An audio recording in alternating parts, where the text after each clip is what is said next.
जिस तरह से यूक्रेन और रशिया के बीच में युद्ध प्रारंभ हुआ है, ये बहुत ही दुख की बात है। जिस तरह से मानहानि हो रही है, वहाँ पर लोगों की हत्या हो रही है। इस युद्ध को विराम देना चाहिए और लोगों के जान की रक्षा करना चाहिए। लेकिन भारत सरकार और देश के प्रधानमंत्री नरेंद्र मोदी जी, जो 56 इंच का सीना दिखाते हुए पूरे विश्व को विश्व गुरु बताने वाले, आज नरेंद्र मोदी गायब है। जिस तरह से नरेंद्र मोदी जी 20,000 भारतीय नागरिक जो पढ़ने के लिए यूक्रेन गए, मेडिकल पढ़ने के लिए, इंजीनियरिंग पढ़ने के लिए, आज उनकी रक्षा देने के छोड़कर वो कहीं ना कहीं 5 राज्यों चुनाव में ट्वीट करते हुए लोगों को वोट अपील करते हुए देखते जा रहे हैं। और देश के गृह मंत्री अमित शाह शिवरात्रि के दिन खाना खाते हुए वही दूसरी तरफ जिस तरह से कर्नाटक के चिकमंगलुरु के रहने वाले नवीन की हत्या हुई है, शेल हमला से उनकी हत्या की गई। ये मेडिकल छात्र थे जो 4th वर्ष में मेडिकल वहां पढ़ रहे थे। जिस तरह से भारतीय एम्बेसी और भारत सरकार भारत के स्टूडेंट्स को वापस लाने में विफल हुए, इनकी विफलता की ये कमजोरी दिखाई जाती है। मैं आग्रह करता हूं देश के प्रधानमंत्री से, देश के गृह मंत्री से कि तुरंत 20,000 लोग जो छात्र पढ़ने गए उनको आप एयरलिफ्ट कीजिए।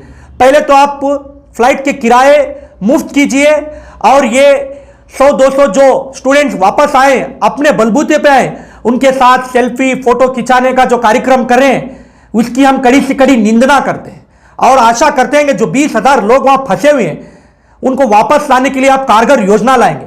मैं देश के प्रधानमंत्री जी 5 सवाल करना चाहूंगा। अब तक कितने छात्र आप लाए हैं हिंदुस्तान? अब तक कितने छात्र वहां पर मौजूद हैं? अब तक बंकर में कितने लोग मौजूद हैं? आपने उनके लिए रहने के लिए, खाने के लिए क्या व्यवस्था की है? ये मेरा सीधा सीधा सवाल है। और जो नवीन की जो हत्या हुई उसको डेड बॉडी लाने के लिए आपने क्या कार्यक्रम किया?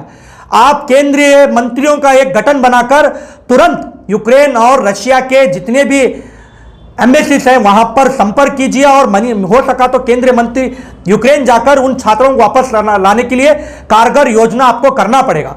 नवीन की जो हत्या हुई इसके सीधा सीधा जिम्मेदार देश के प्रधानमंत्री, देश के गृह मंत्री अमित शाह जिम्मेदार है। आज वो परिवार दुख में है। मैं आग्रह करता हूं देश के प्रधानमंत्री से, देश के गृह मंत्री जी, तुरंत नवीन के लिए 2 करोड़ रुपए का मुआवजा आपको देना होगा। और जिस तरह से भारत में बीते हुए 8 साल में आपने सरकार चलाई है जिसमें एक भी मेडिकल कॉलेज आपने स्थापना नहीं की, बल्कि आपने बड़े बड़े स्टैचू लगाने पे हजारों करोड़ रुपए खर्चा किया, खर्चा किया। आपने विस्ता प्रोजेक्ट पे लाने के लिए 20,000 लाख करोड़ रुपए जिस तरह से आपने खर्च किए, किसके लिए खर्च किए? जो छात्र आज पढ़ने के लिए मजबूर है, आपने इनके लिए विद्यालय नहीं बनाया। जो छात्र रोजगार मांग रहे, आपने उनके लिए रोजगार नहीं दिया। जो महिला सुरक्षा मांग रहे उनके लिए आपने सुरक्षा नहीं दिया, बल्कि आपकी नाकामी यहां पर साफ साफ दिखती है। आप एक तरफ विश्व गुरु कहते हैं, कभी आप पाकिस्तान जाके बिरयानी खाते हैं, कभी आप चाइना के प्रधानमंत्री के साथ झूले में झूलते हैं, कभी आप नमस्ते ट्रंप कर ट्रंप को खुश करने का कार्यक्रम करते हैं। अगर इतनी शक्ति है आपकी तो इस युद्ध को रोकिए और देश के नागरिक जो यूक्रेन में फंसे हुए हैं उनको वापस लाने के लिए आपको बड़ी से बड़ी कार्रवाई करना चाहिए। आने वाले दौर में लोग आपको याद करेंगे एक विफलता के प्रधानमंत्री जो अपने ही भारत के नागरिकों को वापस लाने में विफल हुए। धन्यवाद। जय हिंद।